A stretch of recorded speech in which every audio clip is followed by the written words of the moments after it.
जंग के करीब 2 महीने बीतने के बाद यूक्रेन ने पुतिन के गैस वाले प्लान में अड़ंगा डालने की तैयारी कर ली है। खबर है कि यूक्रेन अब नए सिरे से यूरोप के देशों को एकजुट करने की योजना बना रहा है। अब तक यूक्रेन अपील कर रहा था कि रूस से तेल और गैस का इंपोर्ट बंद किया जाए, लेकिन खबर है कि अब वो इंपोर्ट बंद करने के लिए नहीं कहने वाला, बल्कि वो रूस के तेल से अपनी जेब भरने की योजना बना रहा है। खबर है कि ज़ेलेंस्की ने यूरोप के देशों के साथ नई रणनीति पर काम शुरू कर दिया है। ऐसी रणनीति जिसके तहत यूरोप तक नेचुरल गैस तो रूस की ही पहुंचेगी, लेकिन कमाई यूक्रेन की भी होगी। जंग छिड़ने से भी पहले से यूक्रेन की योजना कुछ और थी। यूक्रेन अपील कर रहा था कि रूस के तेल और गैस का इंपोर्ट बंद किया जाए, लेकिन उसकी इस अपील का कोई खास फायदा नहीं हुआ था। नेचुरल गैस और कच्चे तेल की जरूरतों के लिए यूरोप मजबूर है। मौजूदा हालात में रूस ही उसकी जरूरतों को पूरा कर सकता है। यूक्रेन में चल रही जंग के दौरान पुतिन के लिए यही गैस और तेल उनकी सबसे बड़ी ताकत भी बन गए।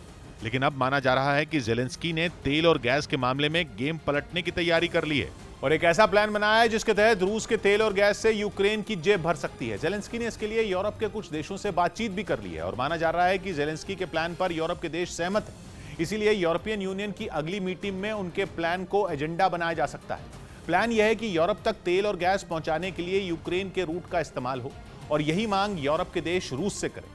कुछ महीनों से यूरोप तक रूस की गैस केवल नॉर्ड स्ट्रीम 1 पाइपलाइन के जरिए पहुंच रही है, जबकि पहले नॉर्ड स्ट्रीम 1 के अलावा यूक्रेन के रास्ते भी यूरोप के देशों तक गैस पहुंचाई जाती थी।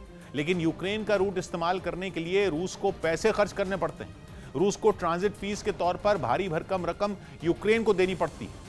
$200 करोड़ सालाना ट्रांजिट फीस, भारतीय रुपयों में 15,000 करोड़। इतनी बड़ी रकम रूस हर साल यूक्रेन को इससे पहले देता रहा, लेकिन पिछले कुछ महीनों से रूस ने सड़क के रास्ते गैस की सप्लाई बंद कर दी, जिससे रूस का ट्रांजिट फीस के तौर पर होने वाला खर्च बच गया और यूक्रेन को होने वाली भारी भरकम कमाई बंद हो गई। और रूस ने यह फैसला केवल यूक्रेन की कमाई पर कैंची चलाने के लिए नहीं किया, मतलब यूक्रेन के रास्ते यूरोप तक गैस की सप्लाई रोकना भी पुतिन की एक सोची समझी चाल साबित हुई। क्योंकि जंग से कुछ महीने पहले सप्लाई का एक रूट बंद होने से यूरोप के पास गैस की सप्लाई भी सीमित हो गई। मतलब यह कि यूरोप के पास गैस का स्टॉक भी भरा नहीं जा सका। यूरोप में नेचुरल गैस के स्टॉक का इस्तेमाल सबसे ज्यादा सर्दियों में होता है। वहां सर्दियों में गैस की जरूरत कई गुना बढ़ जाती है। नतीजा यह हुआ कि फरवरी के महीने तक यूरोप को गैस का स्टॉक जमा करने का मौका नहीं मिला, जबकि पहले से जमा स्टॉक सर्दियों के मौसम में खर्च हो गया। इसीलिए बिना गैस के यूरोप के सामने कुछ हफ्ते भी काम चलाना मुमकिन नहीं बचा। मतलब यह कि पुतिन जानते थे कि फरवरी खत्म होने से पहले जब जंग छिड़ेगी तब तक यूरोप के पास गैस का स्टॉक खाली हो चुका होगा।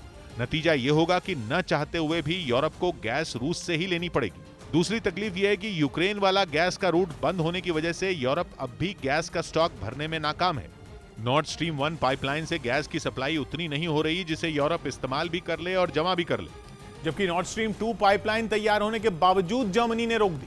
पाइपलाइन बनाई गई थी यूरोप तक रूस से होने वाली गैस की सप्लाई दुगनी करने के लिए, लेकिन यूक्रेन पर रूस के हमले के फौरन बाद जर्मनी ने ऐलान कर दिया कि वो नॉर्ड स्ट्रीम 2 पाइपलाइन को शुरू नहीं होने देगा। हालांकि यूरोप में चल रही गैस की मौजूदा किल्लत रूस से ज्यादा यूरोप को परेशान करने वाली है। इसीलिए ज़ेलेंस्की प्लान बना रहे हैं कि वो पुतिन के प्लान में अड़ंगा लगा पाएं। ज़ेलेंस्की की योजना यह है कि यूरोप के देश रूस से गैस की सप्लाई बढ़ाने को कहें।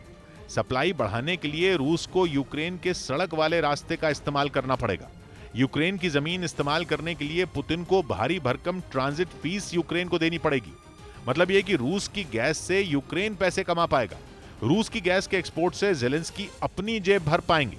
यानी रूस के खिलाफ जंग लड़ने का खर्च यूक्रेन रूस की ही गैस से निकाल पाएगा।